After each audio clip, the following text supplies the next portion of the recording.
with the choke of Master's rope still hovering around his neck. He later fell prey to the master plan. Black codes, Jim Crow, no vote, no job, no hope, idle workshop for the devil's hands. Stuck to the underbelly of humanity, segregated to the edge of insanity. Integration's ticket in, but with no way out of village ghetto land. He woke in a cold panic, sweat-drenched, frantic, and alone, sleeping in an old sleeping bag around the corner from Skid Row. After a 400-year nightmare, too many doors still closed. The fight for civil rights left him with no dream realized, no sight of the prize except for 2 black eyes and a bloody nose. Pushed back against the wall, stillborn in the belly of America, still looking for a place to call home.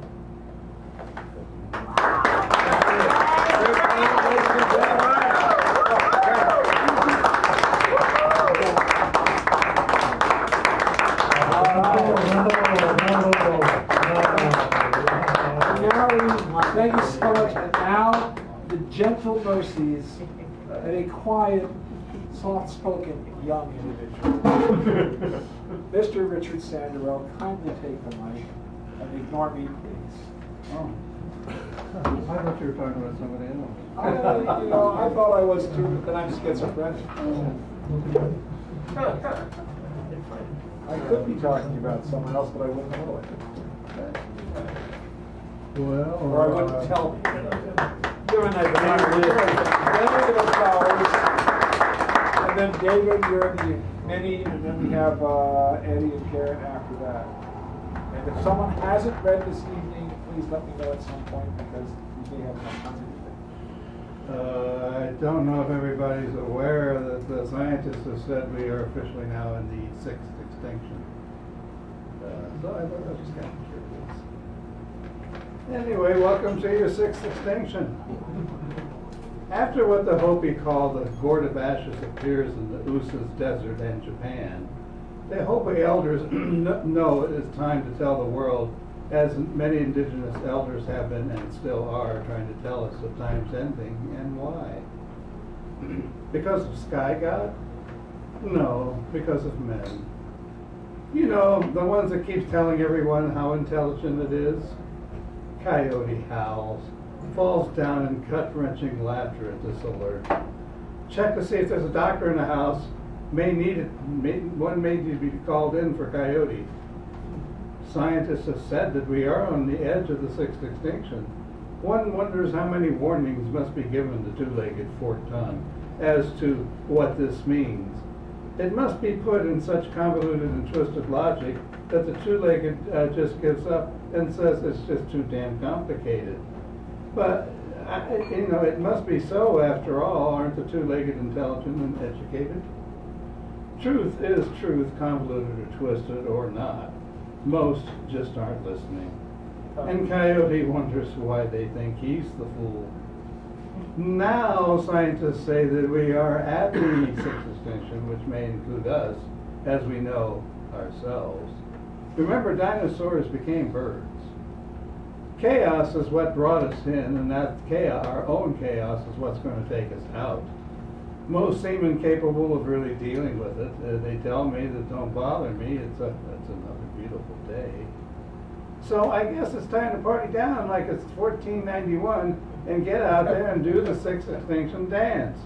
Maybe the extinction ceremonies could be something like this. It would be music the empire tried to kill for truth. Indigenous, blues, jazz, rock, folk, rap, and that's just beginning with the list from USA. We're sponsors like Monsanto, Shell, Exxon, Coors, government officials from any government by and for the lobbyists, and that thing called the Department of War, to just begin the list with, and their ilk, will have a slot at this dance. And for the rest of us who may be able to survive this extinction in this form or anew, breathe life into the new world dance. Or not. No. Dream of trees. Trees bend with wind to dance in place, strengthen their fiber. They strengthen, bend in shapes, malleable, healthy as trees should. They put on their show for those who see, mostly each other. Most are oblivious to our rooted family. Trees in the city lack uniformity, character. Bred for sameness, uniformity in building its people. Individuality always brings problems. Trees in the country, you know the wild ones, have their individualities. These trees, if put somewhere else, are recognizable, but as their city cousins, remain one-footed, grounded. During the night, at dream time, trees twist themselves free of soil. Root becomes tiny feet, allowing them walk, dance. They travel in dreams to raise the alarm. Trees tell us that they are too important for slaughter, fiber, paper, houses. You can no longer abuse. As they walk and dance, they drop the seeds to fertilize and grow the new forest around our disk of life. This is our last chance. Trees will continue to hold the soil, take our carbon, and give food, but abused by the two-leggeds must cease. Fail to listen, you will remain breathless and wondering why the earth slips away beneath your feet and no longer fruit to be eaten. As I awoke, I was unclear, was this my dream or the dream of trees?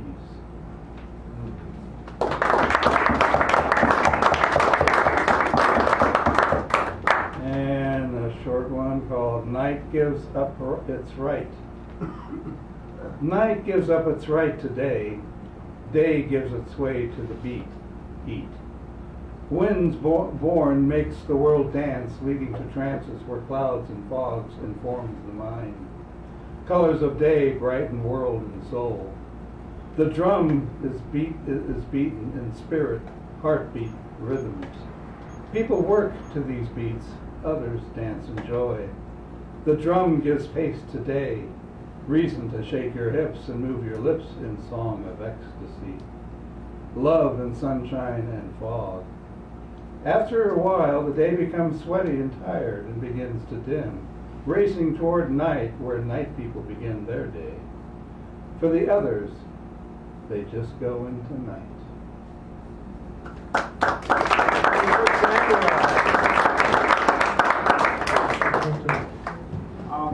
I just wanted to say one thing. No, just let me Oh wait, go ahead. This is Richard's first poem.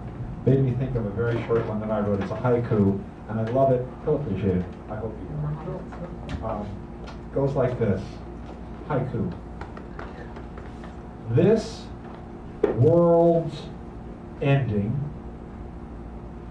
not so much a concern as what comes next.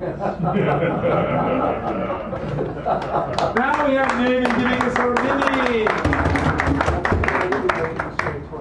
Or not. I should have, but it's like I think people understood. I'm David, also known as one of my nom de plums, Willie Bump 'em Off. My first question is, if this is a light condom, is the poetry less sensitive with a heavy condom? Finally, I'll give you two poetry prompts, which you can ignore or use it as you see fit. The first one is full bore, and the other one is the title of my poem, which is kind of a reaction to last week's feature. It's called Adjust the Set. So full bore, adjust the set, use them or ignore them, whatever you like. Ripping through the counterfeit, we find the golden coin, heading straight for Canderville, Fargo, Dubuque, Des Moines, hucksters howling home to hate, erecting walls of reprobates, declaring curfews far too late. Look up from mugs of swill. The office that they run for is filled with blinking lights. A sickly green election machine cannot turn off at night. The IMF, whose ears are deaf, is sucking diesel just enough to perpetrate perpetual war. Dead refugees? Please, don't keep score. Observe the trauma queens who haunt the open mic, arriving through a screen of dreams, sidecar attached to trike. Her questions fill an empty room. His twitches in internet the gloom. No off switch to turn off the doom. Apart, these two in tandem. Behind this pomp and circumstance expounds unlikely whirling dance. Morals in the now and fact. Refine the word approach intact. For here the arts in all their splendor replace the need for legal tender. Not hotshot splash, not some big spender, no smash and grab, no dented fender.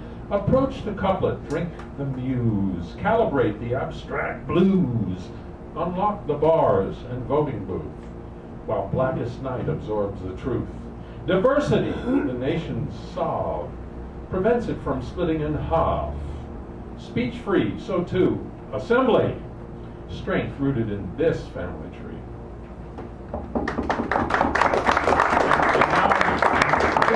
I hit 7.5 minutes. What? Is that a roots poem?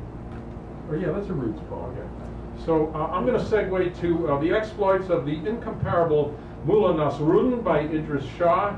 So what time I got left? It's 8 total? Yeah, you have to 8 total. So you got about 5.5, 6. Introduction. I'm going to give you a card later. I gave you. I already. Oh, that's right, you did. Way ahead of you, brother.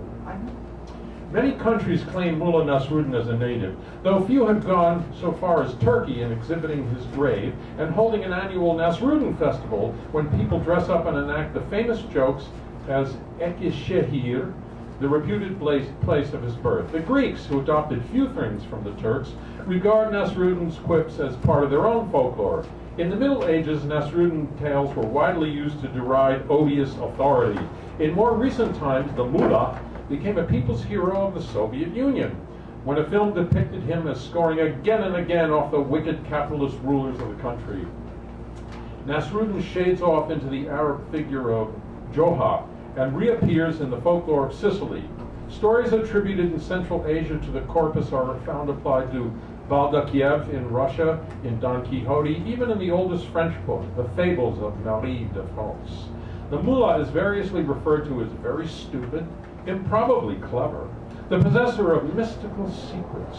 The dervishes use him as a figure to illustrate in their teachings the antics characteristic of the human mind.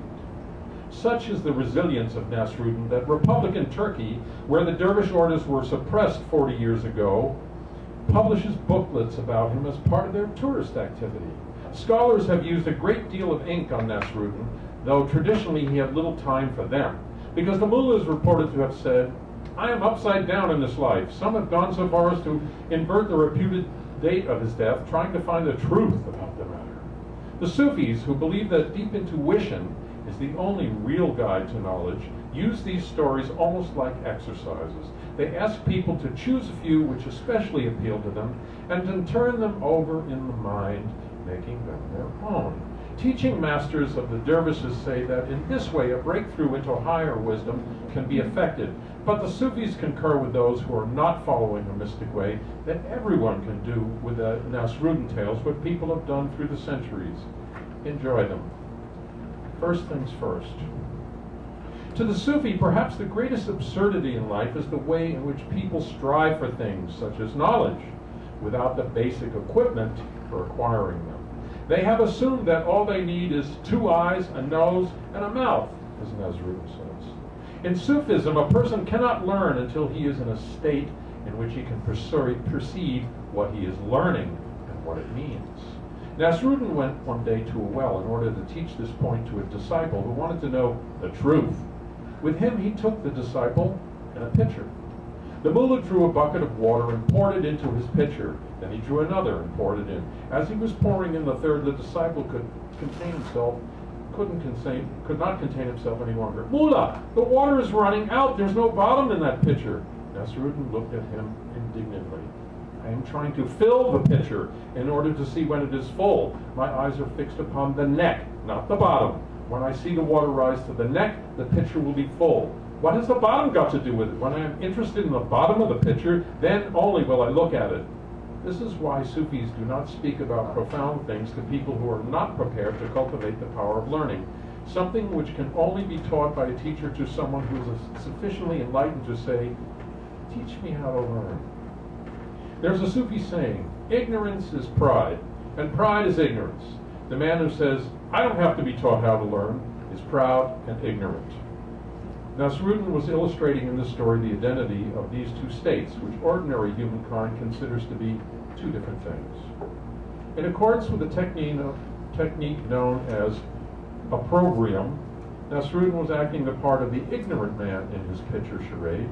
This is a familiar part of Sufi technique. His disciple pondered this lesson, linking it with other absurd actions of the mullah. A week later he went to Nasruddin and said, teach me about the pitcher. I am now ready to learn. Whose shot was that? The fair was in full swing, and Nasruddin's senior disciple asked whether he and his fellow students might be allowed to visit it. Certainly, said Nasruddin, for this is an ideal opportunity to continue practical teaching. The mullah headed straight for the shooting gallery, one of the great attractions, for large prizes were offered for even one bullseye. At the appearance of the mullah and his flock, the townsfolk gathered around. When Nasruddin himself took up the bow and 3 arrows, tension mounted. Here, surely, it would be demonstrated that Nasruddin sometimes overreached himself. Study me attentively, the mullah flexed the bow, tilted his cap to the back of his head like a soldier, took careful aim and fired.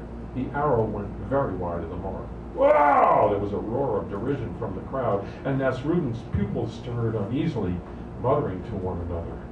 The mullah turned and faced them all. Silence! This was a demonstration of how the soldier shoots. He is often wide of the mark. That is why he loses wars. At the moment when I fired, I was identified with a soldier. I said to myself, I am a soldier firing at the enemy. He picked up the second arrow, slipped it into the bow, and tweaked the string. The arrow fell short. Halfway towards the target, there was dead silence. Now, said Nasruddin to the company, you have seen the shot of a man who was too eager to shoot, yet who, having failed at his first shot, was too nervous to concentrate. The arrow fell short. Even the stall holder was fascinated by these explanations. The mullah turned nonchalantly toward the target, aimed, and let his arrow fly. It hit the very center of the bullseye. Very deliberately, he surveyed the prizes, picked the one which he liked best, and started to walk away. Hey! A clamor broke out. Silence, said Nasruddin. Let one of you ask me what you all seem to want to know. For a moment, nobody spoke. Then the yokel shuffled forward. We want to know which of you fired the third shot. That? Oh, that was me. The magic bag. How much time I got? You can do this one. I'm going to do a last one. Yeah. Okay, last one. That's fine. I'll stop. A short one. Okay. These are good. I like this. Duck soup. A kinsman came to see Nasruddin from the country and brought a duck. Nasruddin was grateful, had the bird cooked, and shared it with his guest. Presently, another visitor arrived. He was a friend, as he said, of the man who gave you the duck. Nasruddin fed him as well. This happened several times. Nasruddin's home had become like a restaurant for out-of-town visitors. Everyone was a friend at some removes of the original donor of the duck. Finally, Nasruddin was exasperated. One day, there was a knock at the door, and a stranger appeared. I'm the friend of the friend of the friend of the man who brought you the duck from the country, he said. Come in, said Nasruddin. They seated themselves at the table, and Nasruddin asked his wife to bring the soup. When the guest tasted it, it seemed to be nothing more than warm water. What sort of soup is this? He asked the mullah. That, said Nasruddin, is the soup of the soup of the soup of the duck.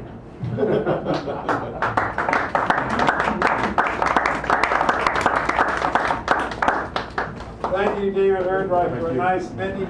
Now we have Eddie, and then Garrett Murphy is our picture closer, super producer, bulldozer. Eddie, come on up here, and then we'll have Garrett. I'm going to use the mic for you here.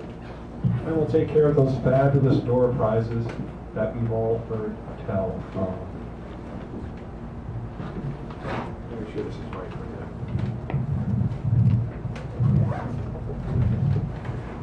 Yeah. This good? Good. Hello. Hey, Andy.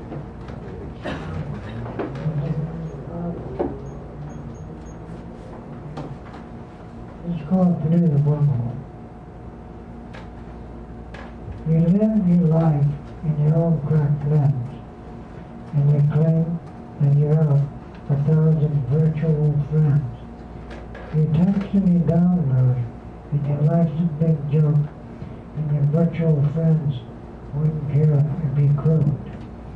Keeping up with the Joneses, you're vile and conceited, and if you died tomorrow, you'd just be deleted. A man in the world, but your world is in your phone, and your MySpace, it gets no place, because of space, you're alone. If you could see through the wormhole, if you like you, there is a star. My dear Stephen Hawkins, I know who you are.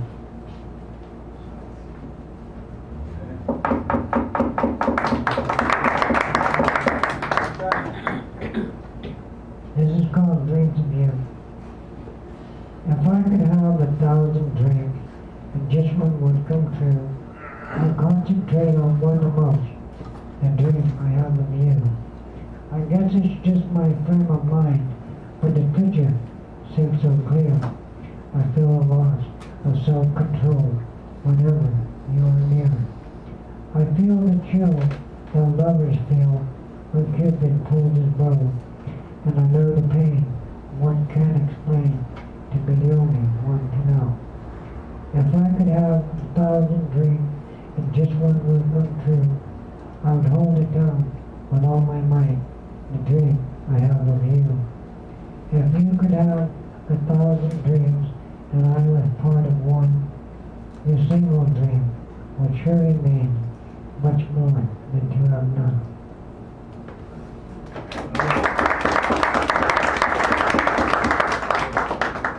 This is like I died for a cigarette. I tried to stop smoking, but it seems I can't quit, because each time I tried, I had a nicotine fit. I felt kind of funny. In fact, I went nuts. I was digging in ashtrays for cigarette butts. I remember the times that I stood up till 4. I was gathering my change for some Arabic store.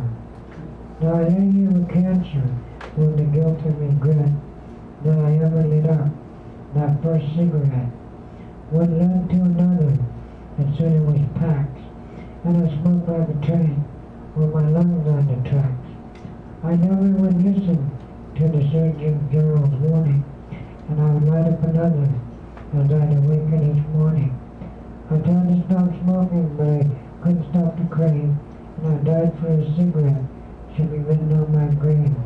One led to another, and now my lungs are all black, and someday you might see what I mean. When you die for a smoke, you see there's no joke, just your lungs on an X-ray machine. I tried to stop smoking, but I couldn't stop the crave, and I died for a cigarette, should be written on my grave. So if my money is funny, and my credit still talks, please bury my ashes in a cigarette box.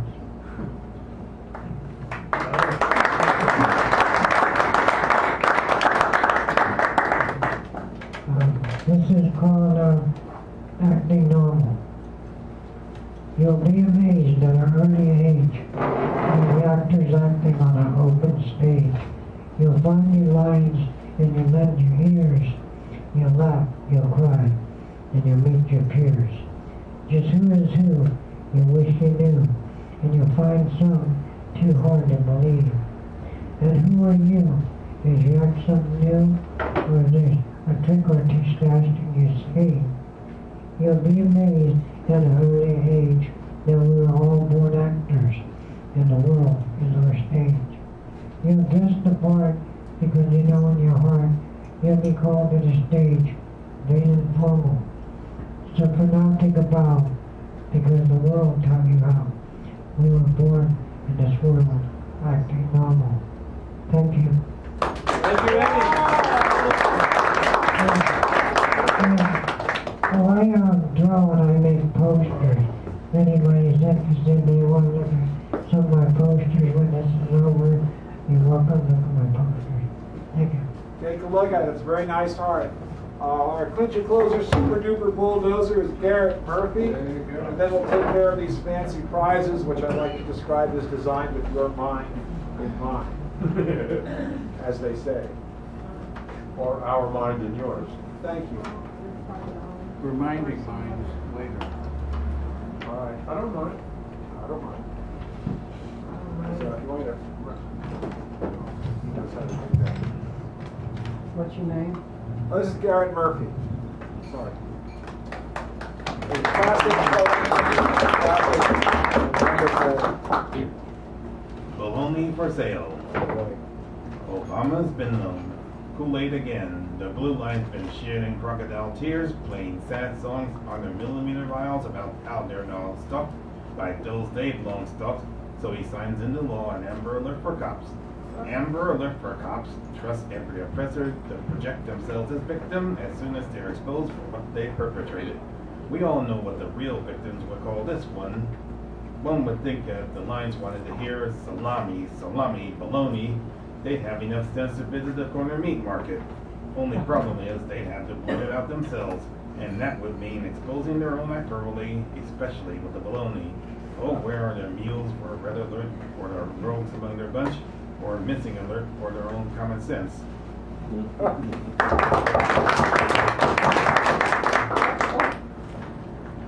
The original World War. One follower comes along, makes a gesture of sorts, says, "Pray to my deity, it is the greatest one of all." Another comes along, makes a gesture of sorts, says, "Pray to my deity, it is the greatest of all." A third comes along, makes a gesture of sorts, says, "All pray to my deity, it is the supreme one of all." A fourth comes along, makes a gesture of sorts, says, "Sing praises to my deity, it is the mightiest of all." And all this continues a similar effect, and all you know what begins to percolate. What do you mean, your deity? My deity is the greatest of all. What sacrilege? Mine is the greatest deity. You're both wrong. Mine is the omnipotent deity. Says you all proven. Hades for the base of my deity. None of your deities can compare with mine. Blasphemer, infidel, sinner. Needless to say, before too long, a battle of all the many fronts has occurred. It continues into the nights and days, the weeks, the months, years, decades, and centuries, and so forth, and so on, and sadly, it continues to this day. And one can't help but surmise to oneself whether countless distances above the continual war, the various deities who have been referred to by the various warriors below are shaking their heads with resignation and sympathy as they discuss amongst themselves this well-worn parade. What have we done to deserve these for our followers?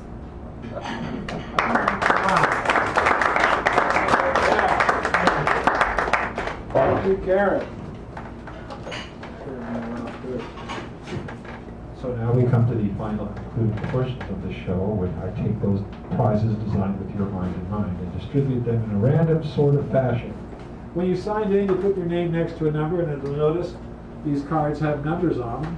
And I randomly shuffled them a tiny bit, and I'll hand them to Alice Rogoff, who will cut them a couple of times, so you will say, yes, Dan is fair, except for he always wins the best one. No. So let me go over the prizes. The keynote, that's Karen did that. She comes up and does a poem by someone else. That's for next week. Mini feature, you saw David presenting a wonderful mini feature. We have Coleridge, Wordsworth, Byron, Shelley, Keats, amongst others. Like I said, Joan Didion, The White Album. I don't think that's about the Beatles. Our Lady of the Flowers by Jean Genet, the infamous, the bestseller, infamous. The Art of Fiction by John Gardner. Natural Menace by Margaret Garcia. And The Buddhist Religion, in case you really want to know anything about that. It is not a red letter. So, these are ready. Yes? Okay. A drum roll, please. And the first person of the evening, Mr. Bobby Coleman, is coming up here to receive his just desserts, or in that case, rewards. Dan, I want to supply the young poet who came from South Lake Tahoe. Olivia, I'm giving you my prize to make sure you win. Ah! I get to choose? Yes, you get to choose. He has generously deferred to your judgment. Any of these fine prizes Oh, are I'm yours. choosing for him. Or for No, for you, yes. He decided, he won, but he decided to pass the prize to you. Oh, she goes for that one. I would have thought you had taken something else, but don't ask me that. Drum roll, please. All right, Clara Sue. I just saw you. Oh. She says innocently. You do want to do, you want to know the book. Or you could do either of these, you know. Do the keynote. She'll do the keynote. Oh, well. You know how it goes. That's the only thing else. What my clock on the clubhouse wall says. All right, drum roll, please. All right, Mr. Daniel Langton. Oh, you're a winner. You're always a winner, but you're a winner double time here. So any of these books are yours, which you may choose. Genet. Thank you very much, everybody. Thank you. Thank you for coming, and we will talk. And then the last month, drum roll. Owen Dunkel.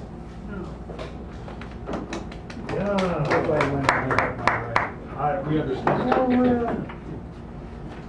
Oh, next week we have Steve Arnston as the feature, and if you know Steve Arnston, that's a great reciter. Just he carries it off so well.